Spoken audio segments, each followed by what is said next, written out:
RollPlayingBooks.com. Today we're going to do a flip-through sort of talk thingy on Coalition Wars, Book 1, which is Siege of Tolkeen.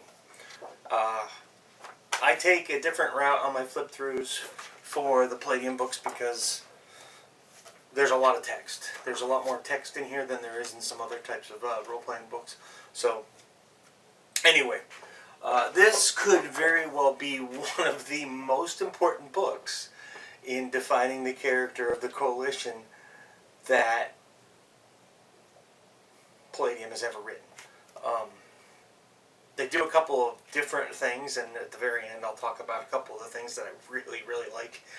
But basically, if you're not familiar... Oh shoot, there it is. Way back in the day, they published this book, The Coalition War Campaign. And this book is pretty much the book that got me into Rifts and brought me up to a science fiction game. Rifts is probably the first science fiction RPG that I ever played. So this book precurses this book.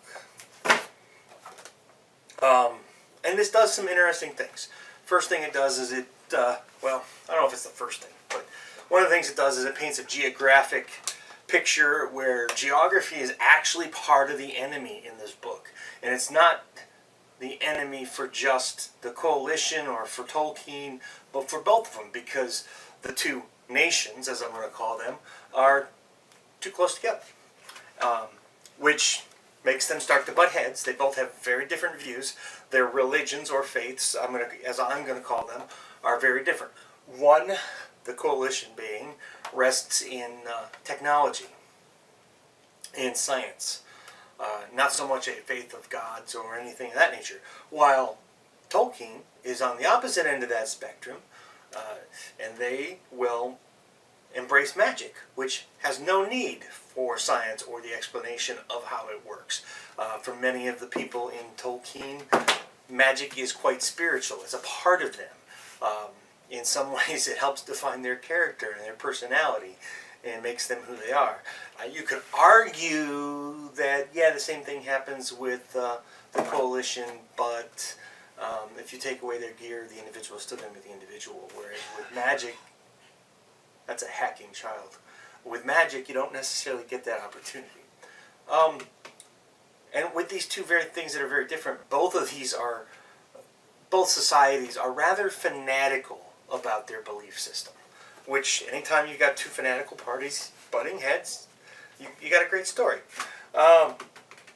So one of the things that you learn early on in the Coalition Wars, and I'm going to try and find some art so you're not always looking at me, is that Erin Tarn, for those of you that are aware of the storyline, Erin Tarn is really good. She's like a historian within the world of Rifts, and I don't know how good you guys can see that. But she kind of forewarns both societies about the war. And now what you have to understand, which I kind of already touched on this, but now I'm going to make it clearer, is that it's technology versus magic. It's not necessarily human coalition against human or elf or troll or whatever. It's magic versus technology. It's not human versus DB.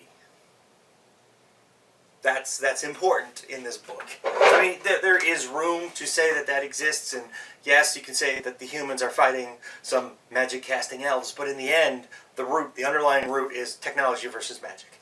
And that helps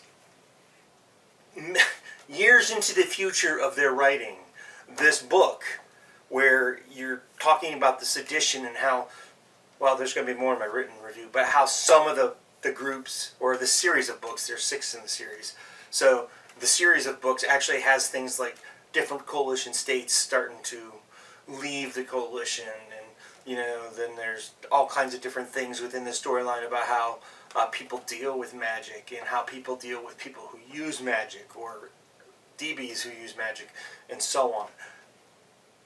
This book is the foundation of all of that. Now, back to the Battle of technology versus magic. And that is, well, let's get one thing straight. Both sides are intolerant of the other.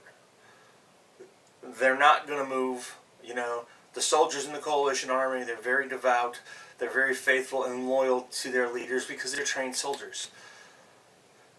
Whereas on the other side of the spectrum, you've got the magic users that are very loyal to their leaders in a fanatical sense, but part of that's because magic is a part of what they are. In a sense, you can almost say they're one big being related by the energy of magic.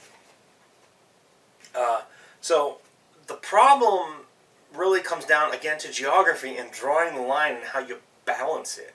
So that's where these two nations kind of come together and start to butt heads. Again, they're too close together.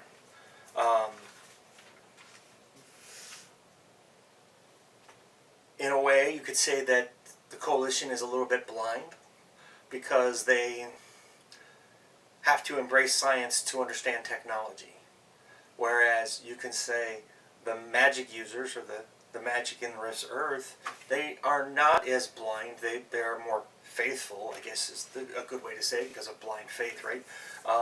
They're accepting of their gift of the ability to use magic. So coalition obviously rejects this idea, which I've already said, and magic starts to present the coalition, and this is where it really starts to unfold that this is changing the coalition in the Rift universe. Magic presents new problems to the coalition. They have to face things like wind and lightning that they don't find fighting other groups of people that use technology, right? They go and they shoot things, they cause more damage. You've got the ability of magic users to come and go undetected. Magic is very easy to hide in comparison to technology and conceal. So those are the big problems they have. And I'm going to kind of steer away from some of this a little bit because I want to unfold it a little bit more as we talk about some of the other books. But if you look at the coalition is very, I guess you could say it's a dictatorship, fascist, communistic. Whereas you would look at the side of Tolkeen, and they're a lot. They lean towards Arthurian legend, which makes for some interesting aspects of story. This book introduces the 12 and expands upon some of the things there. Magic users, they're Merlin-esque in the sense that a lot of them can use swords as weapons and still cast spells and things of that nature. One of the things that I think is very, and maybe I'm getting out a little bit too early before I do some of the other books, one of the things that I find to be very interesting about the book is the way the story is told. It's told differently than it is in other books. I should say the whole series. I'm only halfway through the series, but the first 3 books that I've read so far, they're all told from the same point of view, and that point of view is a little bit different. I think Kevin's trying to do something with this series, and that is to make...